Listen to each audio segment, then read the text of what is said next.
It is now finally official, technically speaking. T-Series has overtaken PewDiePie to be the most subscribed to channel on YouTube.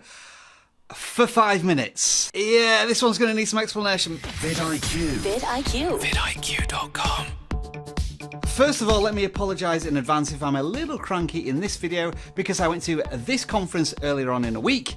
Since then, I've had a 9-hour flight and an 8-hour change in time zones, so yeah, I am completely jet lagged. Second of all, I was worried that T-Series were going to overtake PewDiePie whilst I was in London at VidCon, meaning that I'd miss all of the coverage, so I'm keen to get back, and on my first day on the job, I discovered this. I was starting to believe the hype. I was starting to believe that PewDiePie could be the first channel to 100 million subscribers. So I started making a video about it, which you can watch right here, right now. But if he does, because of the last 24 hours, he's going to be tarnished.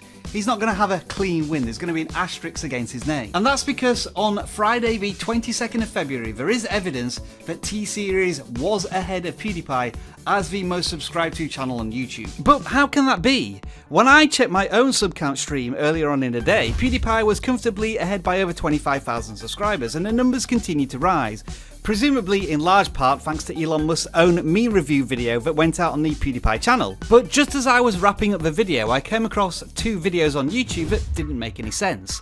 First up was a recorded portion of Flare TV's live sub count feed showing that T-Series was 1,000 subscribers ahead of PewDiePie. Now on this screen the subscriber gap is actually in favour of T-Series, so when I speed this up you can see PewDiePie very quickly catch up and then jump back in the lead. Now there was no timestamp as to when this happened on the Flare TV feed, but if we look at the timestamp on my stream, we can see that at 10:53 GMT, T-Series was at 86,675,000 subs and nearly 25,000 subscribers behind.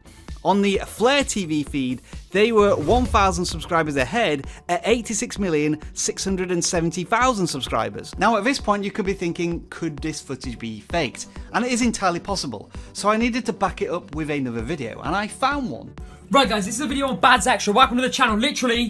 Literally, oh my god, PewDiePie is just about to be overtaken by T-Series. I'm not joking, 28k people watching. This is the moment, it's all going down. This is like a huge moment on YouTube. What the video creator hasn't realised here is that T-Series is already ahead of PewDiePie. He's misread the sub count as being in favour of PewDiePie when it is in fact in favour of T-Series. This is the same source as before from Flare TV, and I think you would need to work at Pixar or ILM to be able to fake this sort of shaky cam footage. So that's it, at least for a short period of time anyway. T-Series was the most subscribed to channel on YouTube, but how did it happen so suddenly, and why did nobody actually capture a moment when T-Series took over PewDiePie? Something went wrong there. Unfortunately, I wasn't recording my own stream here when the moment happened because I was jet lagged and trying to get sleep.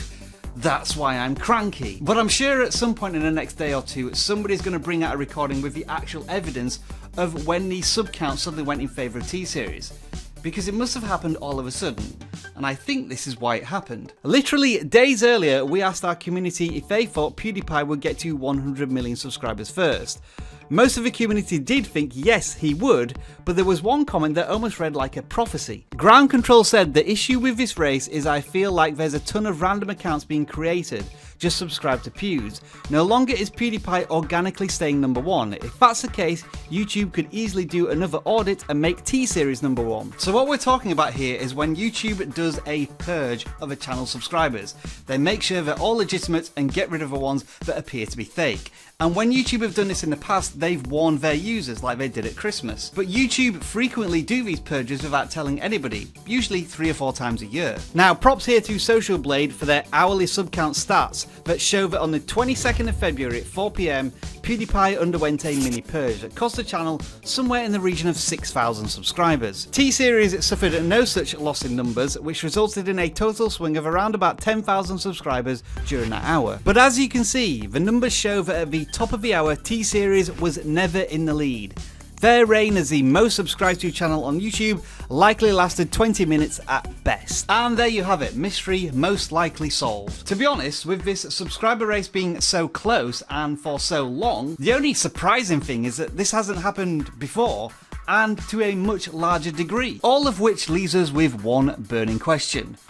Was T-Series, albeit for a very brief period of time, the most subscribed to channel on YouTube? I know most of you are going to say no, and I'm going to agree with you. T-Series need to be #1 for at least 24 hours before we officially recognise it. Well, maybe that's unofficially recognise it, because YouTube could have a completely different opinion.